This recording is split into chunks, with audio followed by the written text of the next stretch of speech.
Le CF Montréal a procédé à l'annonce de la signature de Prince Owusu en provenance de Toronto. Il s'est aligné la saison dernière avec le Toronto FC. Membre BBN, vous le saviez. Vous le saviez parce qu'on en avait parlé déjà dans le balado un peu plus tôt la semaine dernière. Je voulais juste apporter une clarification. La MLS a ses règlements qui sont spécifiques. Je vous mentionnais que le CF Montréal allait signer donc Owusu.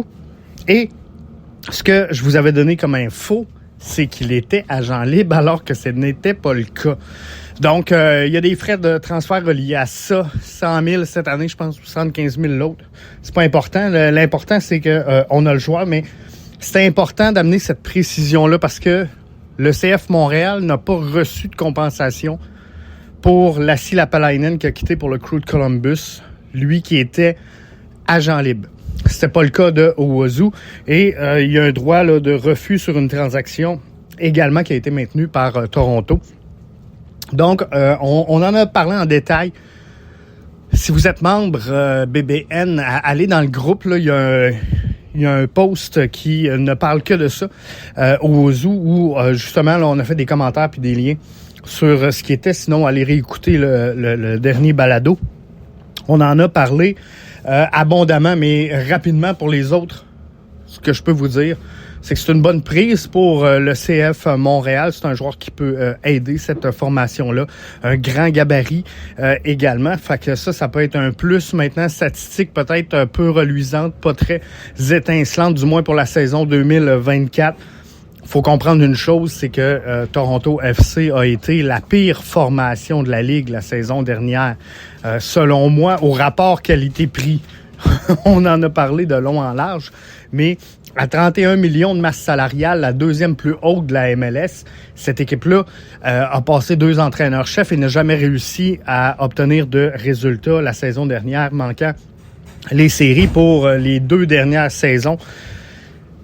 Et ça marche pas à Toronto. Donc même placer Lionel Messi dans cet alignement-là, faites-vous-en pas, fera pas de miracle. Toronto étant ce qu'elle est présentement. Donc une refonte, ça devrait aller mieux cette année pour le TFC. Du moins, on le souhaite. Mais c'est ça qui est ça. Donc, c'est ça. Deuxième point. CF Montréal a annoncé son camp, a soumis la liste des joueurs invités à son camp. 32 joueurs participeront au camp du côté de Tampa Bay pour le CF Montréal. Faites-vous-en pas, c'est pas 32 joueurs qui seront de l'alignement de départ au premier match le 22 février prochain face à Atlanta. Il y a des joueurs à l'essai, il y a des joueurs de l'académie. Il y a des joueurs là-dedans qui vont partir en prêt. Il y a peut-être d'autres joueurs présentement avec le CF Montréal qui seront échangés. Mais présentement, ça regarde pas tant bien. Il y a Mahala Opoku qui pourrait s'en aller ailleurs en MLS. Il y avait des rumeurs à l'international. Ces rumeurs-là se sont contractées. Et se sont, je pourrais dire, rétractés. Donc, il n'y a pas tant de visée internationale présentement sur Mahala Opoku, mais il intéresse certaines formations à travers la MLS. Donc, est-ce qu'on pourrait avoir d'ici le début de la saison une transaction Mahala Opoku en MLS? Je crois à ce moment-ci qu'il est logique de dire que c'est plausible. Je vous dis pas que c'est fait. Mahala Opoku, en date d'aujourd'hui, fait partie intégrante de l'organisation du CF Montréal. Je vous dis simplement que ça se peut que le 22, face à Atlanta, ce soit différent. Donc, on peut pas évaluer nécessairement le line-up du CF Montréal à ce moment-ci. Donc, partez pas en peur en regardant la liste en disant qu'on n'a pas de club. Il y a des joueurs qui sont là, qui sont à l'essai. Il y a des joueurs qui sont à l'académie. Il y a des joueurs qu'on veut garder et maintenir dans l'entourage de l'équipe, mais qui ne seront pas de l'équipe première. Donc, bon camp à tout le monde. Mercredi, dans le MLS 24/7 de cette semaine, on va regarder les jeunes pépites. Les jeunes pépites de la MLS, c'est là-dessus qu'on s'arrête. Fait que je vous invite à nous suivre, à être là. On va avoir également, souvenez-vous, on avait fait la saison dernière des caouts. Des caouts, ça avait été fabuleux, ça avait pogné. On va mettre cette interaction-là cette année, donc ça devrait être vendredi. Mais sur le groupe, on va tout confirmer tout ça. Je veux prendre un instant pour remercier également nos nouveaux membres. On a fait nos 5 gagnants. Donc, on a ajouté 5 membres au groupe. On commence à avoir un beau groupe. Ça commence à être le fun. Ça commence à interagir. Merci à vous autres. C'est vraiment plaisant. On prend note de vos commentaires. On va ajuster certaines choses pour le mois de février. Donc, on s'ajuste. On est là. On s'en va dans la bonne direction. On a ajouté sur le site le classement de la MLS. Donc, tu sais, ça va devenir une ressource là, incroyable et une destination francophone au bout des doigts là, pour avoir toute l'info sur la MLS. Donc, on continue le travail. Mais ceux qui sont membres, merci à vous autres. Merci à vous autres, c'est apprécié. On le fait pour vous autres. Et vous nous le rendez bien présentement. Donc, c'est très, très, très apprécié. Donc, pour tous les détails, bbnsoccer.com. Je le répète, bbnsoccer.com.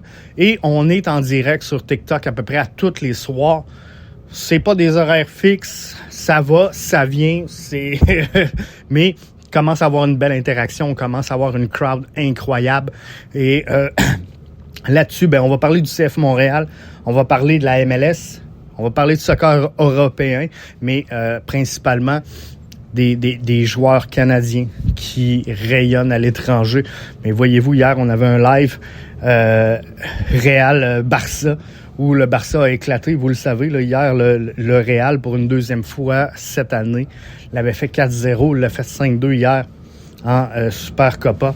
Donc, c'était de toute beauté ce match-là. Puis, on a eu énormément d'interactions avec vous autres sur TikTok pour ce live-là. Fait que c'était vraiment intéressant.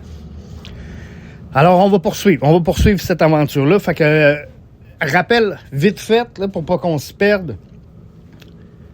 Prince Owusu arrive avec la formation. Belle prise pour le CF Montréal.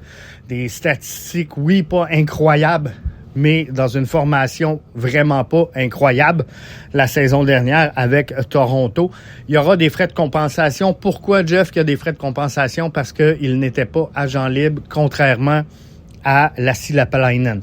Donc, il y a des twists comme ça dans les règlements qui sont un peu durs à comprendre du côté de la MLS, mais c'est la beauté de notre soccer nord-américain. CF Montréal ou son camp. Avec 32 joueurs qui ne seront pas tous là.